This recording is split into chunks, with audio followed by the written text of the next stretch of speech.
Hi guys, Ram Ram. चलिए आज हम लोग जो हैं जानेंगे भारतीय संविधान की कैसे नींव रखी जाती है। फिर जब हम लोग नींव रखी जाने को समाप्त कर लेंगे तो आगे जो है हम लोग पढ़ेंगे कब कब जो है बैठक किया गया भारतीय संविधान को बनाने के लिए, कितनी समितियों का संगठन किया गया, उसके बाद कितने पैसे खर्च हुए, कितना वर्ड शब्द जो है भारतीय संविधान में दिया हुआ है मूल संविधान में, और फिर उसके अंदर कितनी अनुसूचियां हैं, कितने भाग हैं और कितना आर्टिकल है, उसके बारे में हम लोग पढ़ेंगे। तो आज जो है हम लोग भारतीय संविधान की नींव कैसे रखी गई है इसके बारे में जानते हैं। सन 1600 एडी में 31 दिसंबर 1600 एडी को ईस्ट इंडिया कंपनी की स्थापना की गई थी और इसके संस्थापक में जो है जॉन वाट और जॉर्ज वाइट थे जिन्होंने इसकी स्थापना की। इसके अंदर में जो है ईस्ट इंडिया कंपनी के अंदर में टोटल 25 मेंबर थे, जिसमें एक जो है इसके गवर्नर थे और 24 जो हैं इनके अन्य मेंबर थे, मतलब अन्य सदस्य थे। तो इन्होंने जो है ईस्ट इंडिया कंपनी ने 31 दिसंबर 1600 एडी को 15 वर्ष के लिए पूर्वी देशों में व्यापार करने हेतु महारानी एलिजाबेथ प्रथम से अधिकार प्राप्त किया, उनसे आदेश प्राप्त किया और ये जो है व्यापार करना चालू की। तो जब इन्होंने अधिकार प्राप्त किया 31 दिसंबर 1600 एडी को, तो उस समय जो है भारत में किसका शासन था? उस समय भारत में जो है मुगल सम्राट अकबर का शासन था। फिर इसके बाद जो है 1726 में चार्टर एक्ट बनाई जाती है। 1726 के चार्टर एक्ट में जो है मुंबई, कलकत्ता और मद्रास प्रेसिडेंसी की स्थापना की जाती है और जिसके तहत जो है वहाँ पे गवर्नर को रखा जाता है। मुंबई के गवर्नर अलग होंगे, कलकत्ता के गवर्नर अलग होंगे और मद्रास के भी गवर्नर अलग होंगे। तीनों जगह गवर्नर को जो है रखा जाता है 1726 के चार्टर एक्ट के द्वारा। फिर जो है इसके बाद में 1757 में पलासी की युद्ध होती है, जिसमें अंग्रेज जीत जाते हैं। रॉबर्ट क्लाइव जो है वहाँ नेतृत्व करते हैं और वो जीत दिलाते हैं। जो कि मद्रास के गवर्नर थे वो मद्रास से बंगाल आते हैं जीत दिलाने के लिए, क्योंकि अंग्रेज़ों को जो है कैद कर लिया जाता है उस समय। फिर उसके बाद जो है 1764 का युद्ध होता है, बक्सर की युद्ध, उसमें भी जो है अंग्रेज़ विजय प्राप्त करते हैं। फिर 1765 में जो है इलाहाबाद की संधि होती है, जिसके तहत जो है अंग्रेज़ों का आधिपत्य जो है भारत में बढ़ने लगता है। फिर इसके बाद जो है 1773 का रेगुलेटिंग एक्ट जो है आता है। तो 1773 का रेगुलेटिंग एक्ट जो है आता है, तो उस समय जो है बंगाल के गवर्नर होते हैं वारेन हेस्टिंग्स, ठीक है। और यह एक्ट जो है गुप्त समितियों के सिफारिश पे लाया जाता है और इस एक्ट के तहत 1773 के रेगुलेटिंग एक्ट के तहत मद्रास, कोलकाता और मुंबई के गवर्नर को जो है बंगाल के गवर्नर के अधीन कर दिया जाता है, कि बंगाल के गवर्नर के अधीन जो है मद्रास के गवर्नर और बम्बई के जो गवर्नर हैं वो रिपोर्ट करेंगे। बंगाल के गवर्नर को जो है सर्वे सर्वा बनाया जाता है इस 1773 के रेगुलेटिंग एक्ट के तहत। और इस एक्ट में जो है इस एक्ट के तहत जो है सुप्रीम कोर्ट की स्थापना की जाती है कोलकाता में, और उस सुप्रीम कोर्ट में जो है एक चीफ जज होते हैं और 3 जो है अन्य जज होते हैं। तो चीफ जज है जो उनका नाम है एलिजा इम्पे, चीफ जज का नाम है एलिजा इम्पे, और 3 अन्य जो जज हैं उनका जो नाम है वो क्रमशः इस प्रकार है: चैम्बर्स, लिमेस्टर और हाइड्स। तो आप जो है ऐसे याद कर सकते हैं HCL, आपने पढ़ा होगा ना, हिंदुस्तान कंप्यूटर्स लिमिटेड के बारे में सुना भी होगा। तो HCL के नाम से आप 3 अन्य चीज़ों के बारे में उनका नाम जो है याद कर सकते हैं। जैसे H से हो गया हाइड्स, C से हो गया चैम्बर्स और L से हो गया लिमेस्टर। इसके बाद जो है 2 और एक्ट जो है पारित किया जाता है, लेकिन वो पास नहीं हो पाता है। वो एक जो है दंडाज एक्ट है और एक्ट ऑफ फॉक्स होता है, ये दोनों एक्ट जो है पारित नहीं हो पाता है। फिर जो है 1781 में कुछ खामियां रह जाती हैं रेगुलेटिंग एक्ट के तहत, उसको जो है सुधारने के लिए 1781 में एक्ट ऑफ सेटलमेंट या फिर इसको अमेंडिंग एक्ट भी कहते हैं। फिर इसके बाद जो है 1784 में पिट्स इंडिया एक्ट आता है, और पिट्स इंडिया एक्ट के तहत जो है 2 चीज़ों का निर्माण किया जाता है, एक तो बोर्ड ऑफ डायरेक्टर और दूसरा बोर्ड ऑफ कंट्रोल। तो बोर्ड ऑफ डायरेक्टर जो बनाया जाता है वो लंदन से ही बैठ के भारत के लिए कानून बनाते हैं, और जो बोर्ड ऑफ कंट्रोल हैं वो लोग भारत में रहकर ही जो है भारत के पॉलिटिकल कंट्रोल को अपने में समाहित करते हैं। मतलब वो जो है पॉलिटिकल कंट्रोल करते हैं भारत में, बोर्ड ऑफ कंट्रोल। और बोर्ड ऑफ डायरेक्टर जो है वो लंदन से बैठ के भारत के लिए नियम कानून बनाते हैं। फिर जो है 1793 का चार्टर एक्ट आता है, इसके तहत जो है बोर्ड ऑफ डायरेक्टर जो कि लंदन में बैठ के इंडिया के लिए कानून बनाते हैं, उनके लिए जो है पेमेंट की व्यवस्था अब इंडिया से दी जाने लगी, क्योंकि पहले जो है उनको पेमेंट लंदन से ही मिलता था, लेकिन वो इस एक्ट के तहत जो 1793 एक्ट के तहत जो है उनको पेमेंट जो है अब इंडिया से दिया जाने लगा। इसके बाद 1813 का चार्टर एक्ट आता है। इस एक्ट के तहत जो है 2 कानून आता है, एक है इंडियन एजुकेशन एक्ट, भारतीय शिक्षा अधिनियम, और दूसरा जो है रिलीजियस डिसएबिलिटी एक्ट, धार्मिक निर्योग्यता अधिनियम। तो इंडियन एजुकेशन एक्ट के तहत जो है ब्रिटिशर्स कहते हैं कि हम जो है सिर्फ इस यहाँ पे 1 लाख रुपये ही खर्च कर पाएंगे आपके शिक्षा पे, ठीक है। और रिलीजियस डिसेबिलिटी एक्ट जो है धार्मिक निर्योग्यता अधिनियम, इसको आप ऐसे समझ सकते हैं, जब मुग़ल सम्राट शाहजहाँ का शासन था भारत में, तो शाहजहाँ ने एक घोषणा की थी कि जो भी हिंदू लोग हैं, हिंदू के फैमिली का जो हेड पर्सन की अगर मृत्यु हो जाती है तो उनके संपत्ति का अधिकार उनके बेटों को तभी दिया जाएगा जब वो इस्लाम धर्म को अपना लेंगे। उसी कानून को जो है अंग्रेज़ों ने फिर से जो है हिंदू के खिलाफ अपनाया। तो इसमें अंग्रेज़ों का कहना था कि घर के मुखिया या पिता की मृत्यु हो जाने पे आपको जो है मतलब उनके संपत्ति का अधिकार जो है उनके पुत्र को तभी मिलेगा जब वो क्रिश्चियनिटी मतलब क्रिश्चियन धर्म को अपना लेंगे। तो इस समय जो है बहुत सारे मिशनरीज की स्थापना की गई थी इंडिया में।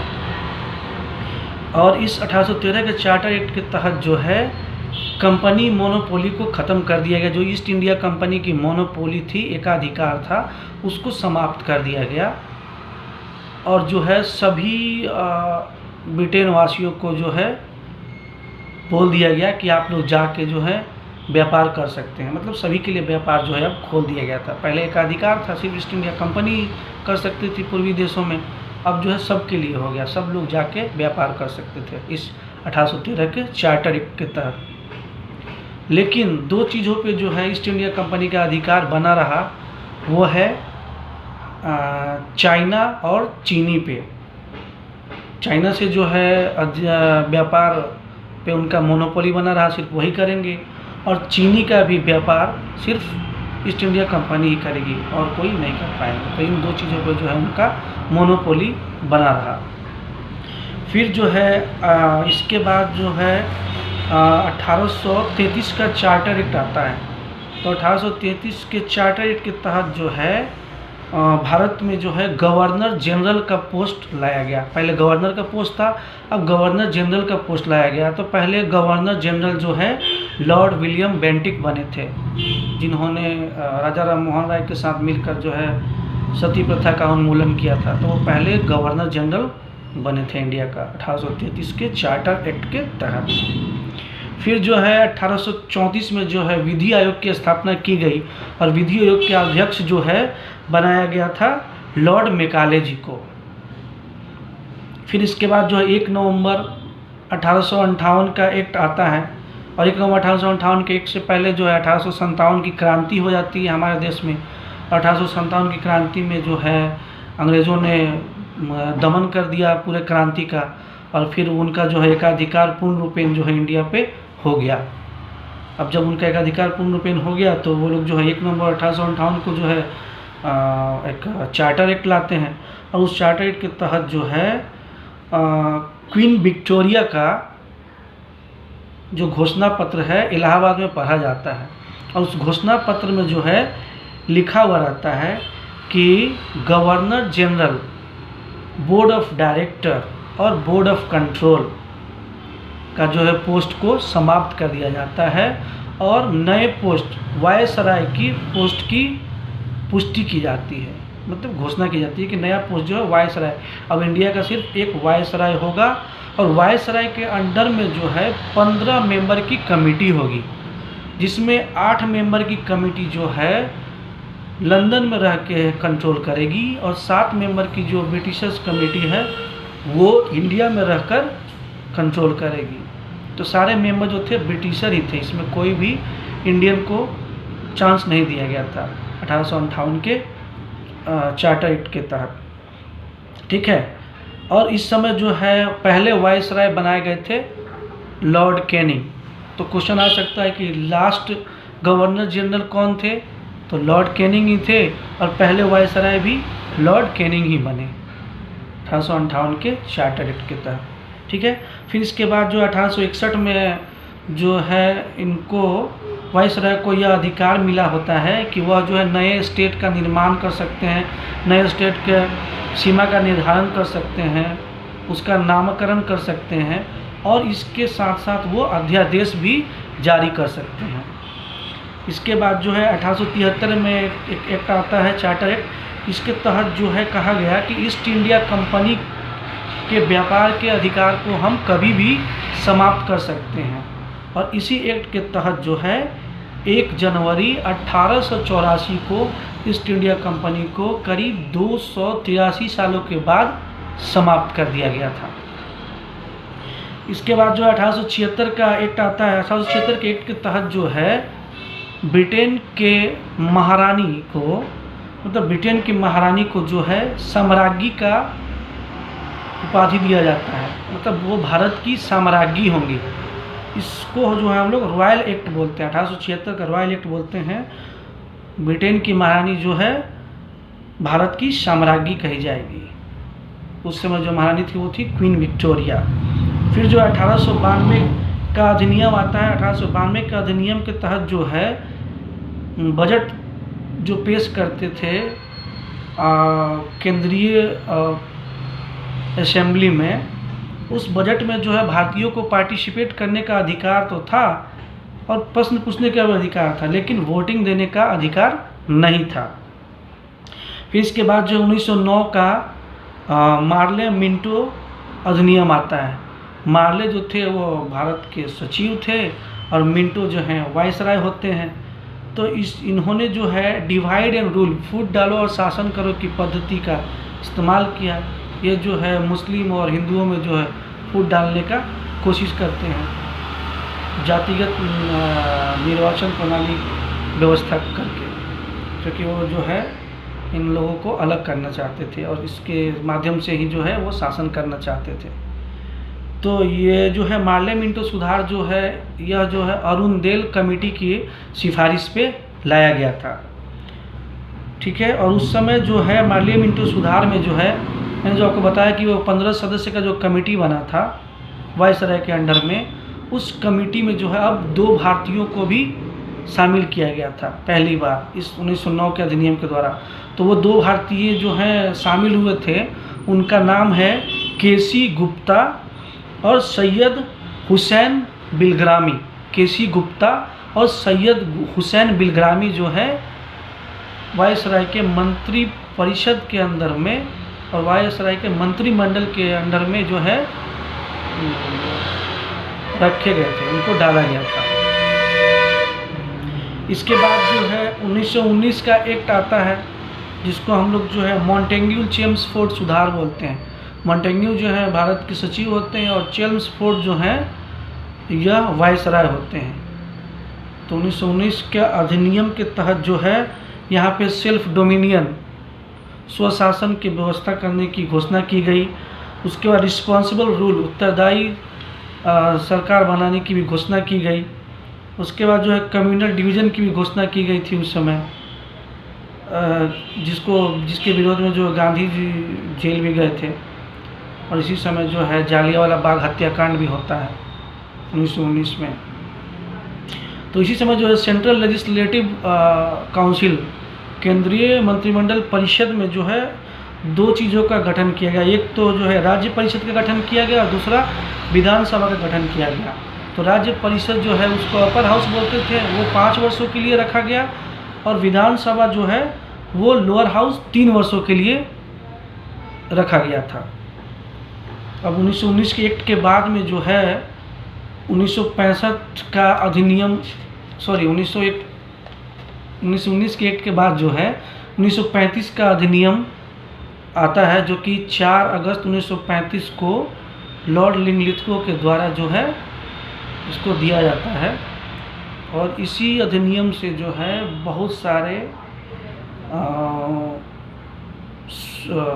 भाग, अनुसूची और आर्टिकल जो है हमारे संविधान में शामिल किया गया है। तो 1935 का अधिनियम जो है बहुत ही इम्पोर्टेंट है। इसके अंदर में जो है 14 भाग थे, 10 अनुसूचियाँ थी और टोटल 321 आर्टिकल थे। तो अब आगे जो है हम इसके बारे में पढ़ेंगे। एक और बात मैं आपको जानकारी देना चाहता हूँ कि जो डायरार्की सिस्टम लाया गया था द्वैध शासन 1919 में, तो वो द्वैध शासन के जो है फादर कहा जाता है लायोनिल कार्टिस को। ये भी पूछता है एग्जाम में, लायोनिल कार्टिस को जो है द्वैध शासन का पिता कहा जाता है या जनक कहा जाता है।